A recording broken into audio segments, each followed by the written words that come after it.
Por que é tão difícil lançar um BL ou um GL na China? Por que a gente vê países como a Tailândia fazendo BLs a rodo, até com cenas explícitas, e na China é meio difícil rolar até um selinho? Se vocês têm essas dúvidas, vamos tomar um café e conversar sobre isso. Já aviso que esse vídeo vai ser um pouco longo, porque a proposta dele é justamente se aprofundar um pouco nessas questões. Mas se você quer uma resposta meio curta e direta, o governo censura.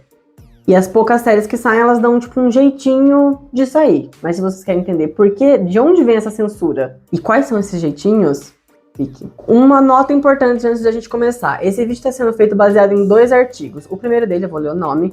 Como 2 décadas de expansão criaram o século da China, da BBC News Brasil, de um especial que eles fizeram sobre 21 notícias que marcaram o século XXI. E o segundo dele, Boys Love, The Chinese Platformization of Cultural Production, basicamente, séries Boys Love chinesas e a plataformização da produção cultural da Lin Zheng, que é da Universidade de Turku, na Finlândia. Turku, não sei como pronunciar. Lá na Finlândia. O link para esse material, para vocês lerem na íntegra, tá aqui na bio, e é óbvio que eu vou adicionar um pouco da minha opinião e do meu posicionamento como uma pessoa formada em cinema e audiovisual, que também estuda mídias do leste e sudeste asiático. Vamos começar com um pouco de história. A dificuldade de produzir, mas principalmente de distribuir um BL na China hoje em dia, está diretamente relacionado com o governo. Antes de ser a República Popular da China, que a gente está acostumado a ver hoje, a China estava dividida em 3.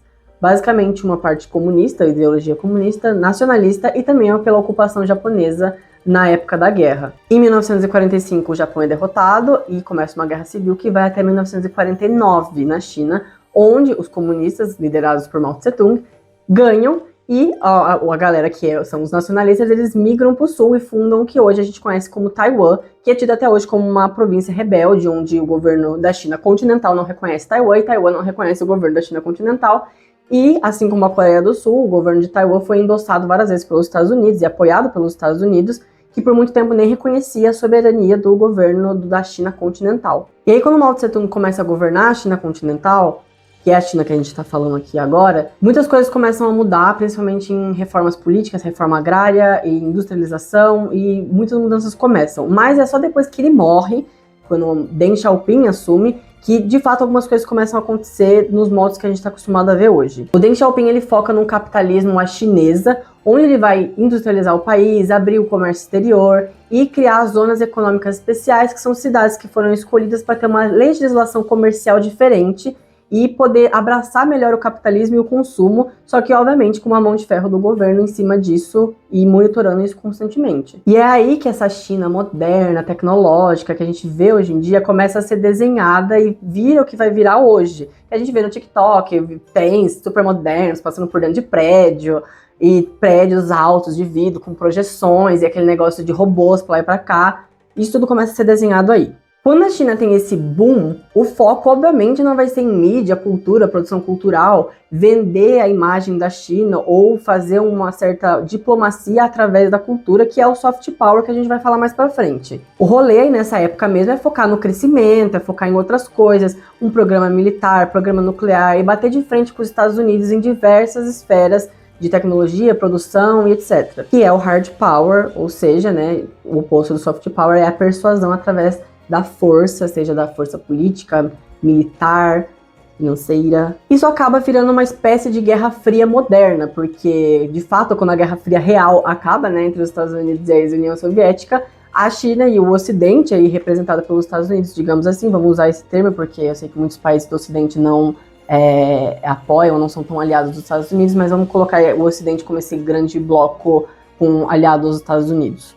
A via de simplificar um pouco as coisas. Vocês devem ter visto em notícias, por exemplo, a guerra do 5G, que tinha a empresa chinesa Huawei liderando aí as tecnologias de antenas e de distribuição dessa tecnologia, versus os Estados Unidos, que não queria que ninguém usasse as antenas da Huawei, porque falavam que iria ter espionagem, ou as questões recentes do TikTok, os Estados Unidos querendo banir o TikTok por também acusações de espionagem e falta de transparência. E mais recentemente até a guerra dos carros elétricos, com a Tesla dos Estados Unidos competindo com a BYD chinesa, expandindo globalmente e sendo aí implacável em custo de produção e tecnologia de bateria. Enfim, acho que vocês entenderam que a China é grande, com muita gente e forte em diversos segmentos da indústria, e diferentemente de Japão, de Coreia, de Tailândia, que são desse tamanho, a China tem culhão para bater de frente com os Estados Unidos, / o Ocidente, em múltiplas frentes. Isso não quer dizer que o governo antes não investia em cultura, em mídia, essas coisas, nada disso. Só quer dizer que era um foco um pouco diferente, e esse foco começa a mudar a partir dos anos 2000.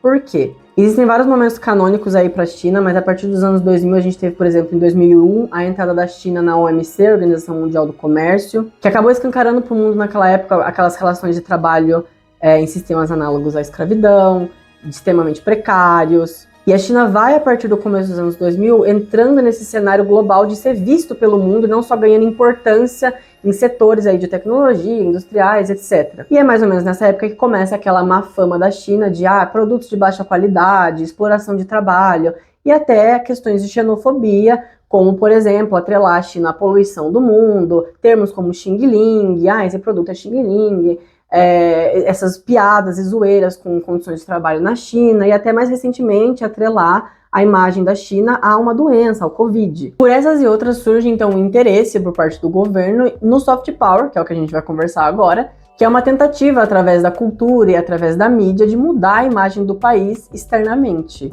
mas também ter esse poder de persuasão e de comunicação e de mudar a imagem do país para o mundo. O termo soft power ele entra ali na língua oficial da China em 2007, um ano antes das Olimpíadas de 2008 de Pequim. Em um discurso no 17º Congresso do Partido Comunista Chinês, o então presidente, vou ler o nome dele, Hu Jintao, ele declarou que o Partido Comunista Chinês deve melhorar a cultura como parte do soft power do país, e os esforços começam logo aí por causa dos Jogos Olímpicos. Mas a ideia da China ter um soft power ainda é um pouco crua. A gente está falando de um país que tinha a diplomacia do panda. Ainda existe, mas mais em desuso, que é basicamente a China dar de presente pandas para outros países, como uma forma de mostrar amizade, diplomacia, uma imagem fofinha. Isso é um soft power. Para mim, isso é um soft power muito arcaico, não é através da mídia, mas você vende a imagem de algo fofo, de uma figura que está representando o país, no caso o panda,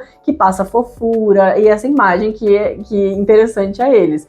Então a gente está falando de um país que ainda tem um soft power cru, se a gente for comparar com, por exemplo, com Coreia, que está fazendo isso desde ali da década de 80 e 90 com os K-dramas, com o K-pop, do Japão, que logo depois da guerra investiu pesado em mudar a imagem de um país colonizador, de um país imperialista, para um país fofo, da tecnologia, calmaí. Então, a China, se a gente for pensar, ela está bem atrás de tudo isso, é muito recente, mas está acontecendo. O que importa é que chegamos agora no presente, e a China já é sim um grande player ali na Ásia, junto com os outros países do leste e sudeste asiático que estão entrando em peso em produções audiovisuais. E no mundo onde a gente vê as tensões globais geopolíticas aumentando, países se desindustrializando, a mídia, principalmente através da internet, inteligência artificial, ganhando um peso cada vez maior, investir em mídia e soft power é quase que fundamental. A China já percebe que não dá mais para bater no peito e se manter só pelas outras indústrias e tecnologias fortes que ela tem que exporta para o mundo. Tá, mas e os gays, os LGBTs, os BLs, GLs, que tem a ver? Nesse ponto do vídeo, se você também assiste BLs, GLs da Tailândia, você deve perceber que a Tailândia usa o BL e o GL já como um soft power do país, e isso aumenta o turismo do país, o interesse nas pessoas em comprar produtos do país, em estar lá, querer conhecer os atores, pagar para ir em eventos, isso movimenta a economia. Então, o BL é parte da produção cultural que está dentro do soft power, e a China não quer perder fatia nesse mercado. Porém, devido a todo esse contexto histórico que eu dei anteriormente aqui no vídeo, a China tem problemas com censura, ela tem um governo muito rígido.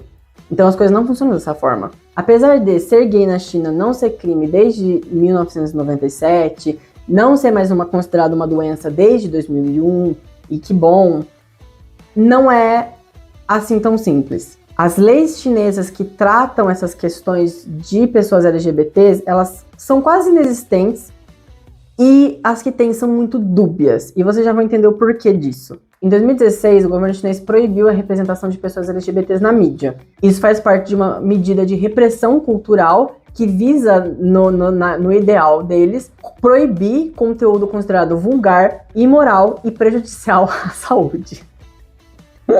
Gay sendo tóxico, brincadeira. Mas, que foi justamente nessa época que estava rolando a transmissão de Addicted Heroin, e foi suspensa. Exatamente nessa época que estamos falando. E detalhe importante, quando eu digo mídia, eu não estou falando da TV estatal, da rádio, da mídia clássica que está na casa do pessoal. Estou falando também de internet. Internet também é mídia. E ela faz parte das esferas abraçadas pelo governo. A China vive um sistema de intranet. A internet na China é diferente, tem redes sociais diferentes. As redes sociais que a gente tem aqui no Ocidente, algumas não funcionam lá usando a internet convencional. Então a gente tá falando de uma internet que também é controlada. Então não tem essa de tipo, igual tem na Tailândia, de tipo, quando vai pra TV é meio complicado ter cena hot, mas se vai ter só distribuição em plataformas de streaming, tá tudo bem. Não, o governo controla até isso. E aí, se vocês lembrarem do que eu falei lá em cima, o capitalismo da China ele é construído numa espécie de capitalismo chinesa, onde não é bem um capitalismo, não é bem um comunismo, é a China. Então a gente tem as coisas funcionam diferentes e é tudo muito mais complexo do que parece. Não dá para comparar com um país ditatorial qualquer, não dá para comparar com um país que se diz liberal e mega open-minded como os Estados Unidos. É totalmente diferente, não é nenhum desses polos. A gente tem que pensar um pouco mais nessa zona cinzenta, e a gente já vai falar de zona cinzenta. E as coisas são sérias, porque em 2012, um criador de um site de BLs na China, ele foi preso. Já existem outras prisões que rolaram na China, com criadores de conteúdo LGBT. Então isso é uma coisa séria, não é só tipo, aqui não pode passar, isso já envolveu prisões mesmo.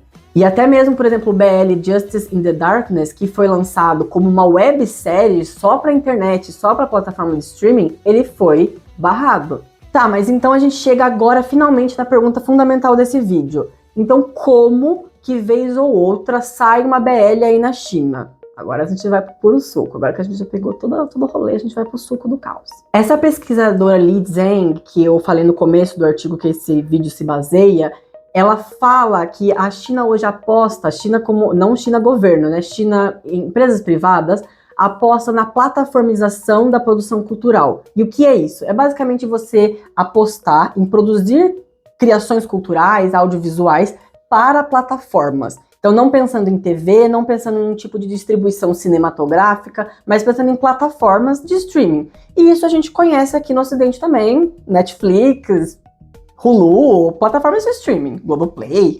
Mas na China, quem tá à frente disso é a Tencent. Vocês já devem ter ouvido falar na Tencent, ou talvez conheçam alguma coisa da Tencent, porque é uma empresa muito grande. É um grande conglomerado, é tipo uma Disney chinesa, porque eles têm muitas empresas que são braços da Tencent. Eles são responsáveis por jogos eletrônicos, música, eles têm os labels deles de produções audiovisual, eles são donos da WeTV, que vocês já conhecem também, que com certeza vocês já viram BLs da WeTV, que também opera na Tailândia, é uma empresa internacional, multinacional. E o rolê da Tencent não é só pegar e falar, vamos produzir uma série e jogar numa plataforma de streaming. Mas tem todo um rolê transmediático, ou seja, onde uma produção ela é feita pensada, não só para ser jogada numa plataforma de streaming, mas para estar presente em múltiplas mídias e para circular em múltiplas mídias. Então ela é assistida numa plataforma de streaming da Tencent.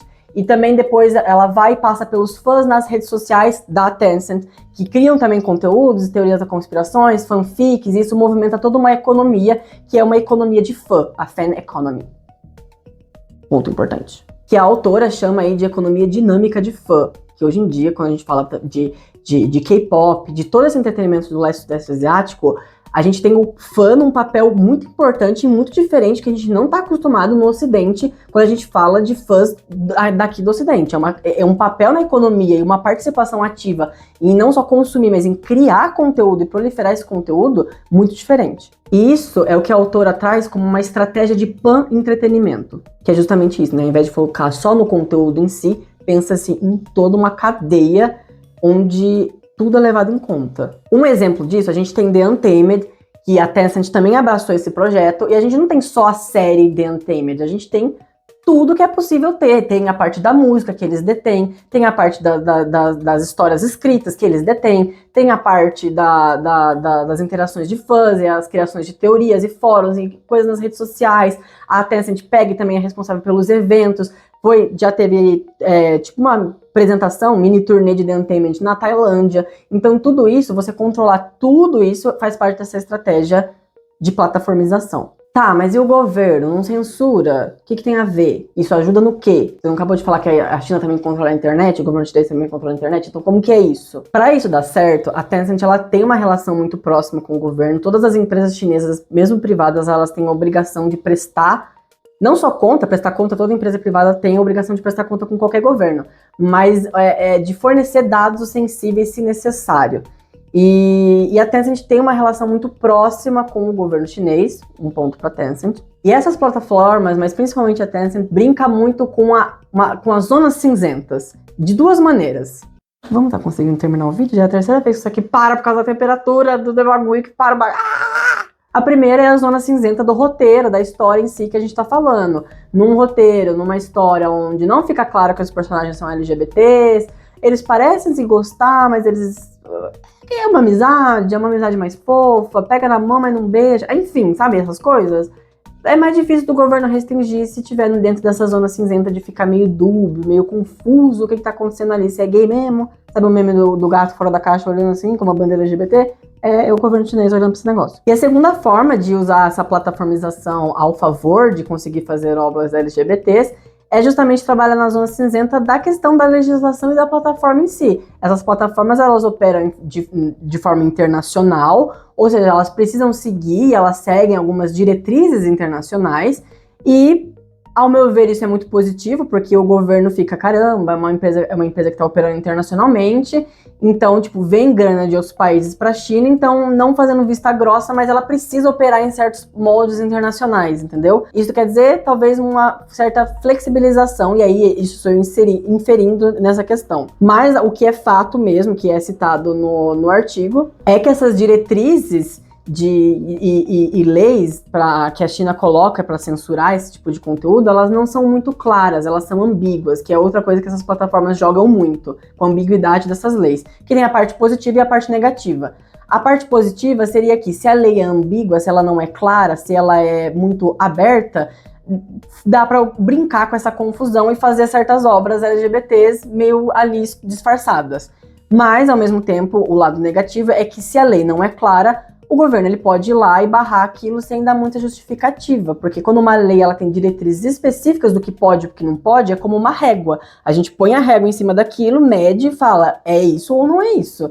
Se a lei não é clara, se a lei é ambígua, se ela é aberta, e ela é feita propositalmente assim, justamente para que se o governo quiser descartar alguma coisa ou barrar alguma coisa, seja mais fácil, sem precisar se justificar muito, então... essa ambiguidade é ambígua, ela tem a brecha positiva, mas também a brecha negativa, que se o governo quiser chegar e falar, achei gay, fora.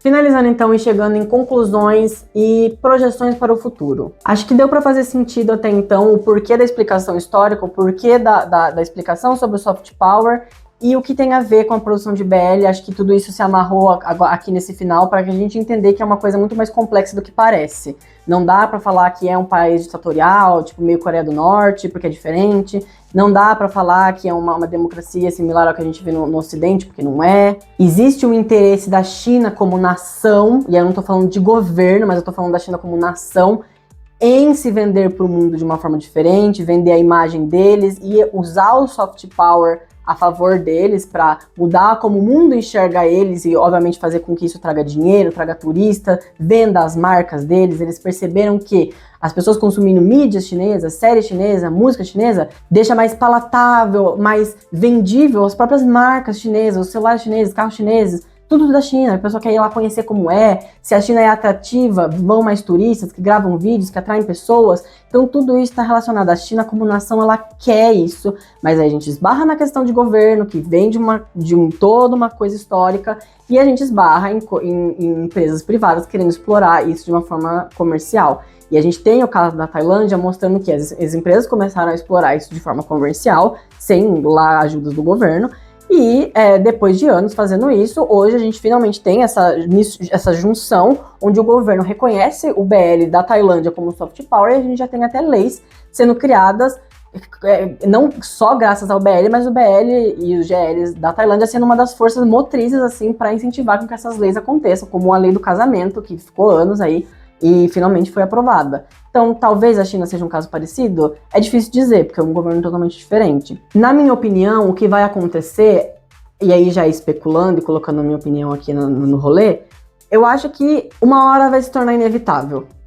Porque quando fica óbvio para o governo que isso está trazendo dinheiro, que essas séries dão dinheiro, essas séries atraem turistas, atraem fãs, atraem pessoas, isso movimenta a economia da China, mesmo que uma fração muito pequena, porque a gente sabe que a economia da China é grande, mas quando isso for visto como algo que dá grana, eu acredito que o governo vai começar a fazer mais vista grossa em cima dessas séries, desses filmes, dessas obras. Não quer dizer que vai mudar a lei tão já, e não quer dizer que vai ser criada leis para proteger ou incentivar esse tipo de conteúdo, mas eu acredito que vendo a grana entrar, vai ser feito vista grossa. Ainda tá tudo muito no começo. Mas infelizmente eu acho que tá ainda um tanto longe que essas leis sejam retiradas, modificadas ou até criadas leis para incentivar. Acho que isso ainda está longe. E isso é uma coisa que toma tempo. Como eu falei, até na Tailândia, que não é o caso da China, foram anos até isso se concretizar em forma de trazer benefícios para a sociedade, chamar a atenção do mundo, o governo reconhecer como soft power, legítimo, oficial. Tempos. Se leva tempo. Falei, quase nem tomei esse café. Mas é isso, eu espero que vocês tenham gostado desse vídeo. É um formato diferente, é um formato longo, é um formato que exige pesquisa, exige um certo estudo e exige um certo roteiro mais refinado para trazer esse conteúdo, mas é uma coisa que me questionam bastante. Eu vivo recebendo perguntas sobre por que a China não faz, por que na China é assim, blá blá blá. Então eu senti a necessidade de trazer um vídeo maior, mais elaborado sobre o assunto. Eu também falei com isso no Café com Soju, inclusive sigam o Café com Soju, eu vou deixar um card aqui, o link na descrição.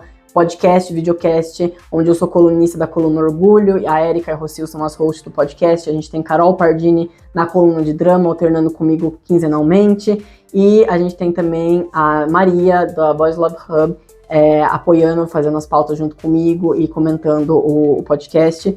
Então, acompanhe, eu já tinha prometido lá que eu ia trazer esse conteúdo, porque foi uma das pautas de uma das vezes que eu fui lá para falar de BLs, para falar de China. Não deu para desenvolver muito lá, porque o tempo é mais limitado, então eu quis trazer um vídeo específico só pra gente abordar isso e trazer toda essa linha do tempo aqui. Mas é isso. Se vocês gostaram, então não esqueçam de apoiar, porque é um vídeo muito, muito difícil de fazer, muito difícil de editar, exige um puta tempo de pesquisa. Então comentem, compartilhem, curtam, põe no pendrive, manda pra tia, brincadeira. É isso, gente. Beijinhos e a gente se vê. Não esquece de me seguir nas outras redes sociais, eu tô bastante ativo lá no TikTok, no Instagram, @just_Julius, se for no TikTok vai ser just.julius. E é isso, a gente se vê então. Beijos! É só Julius mesmo, é isso. Beijos.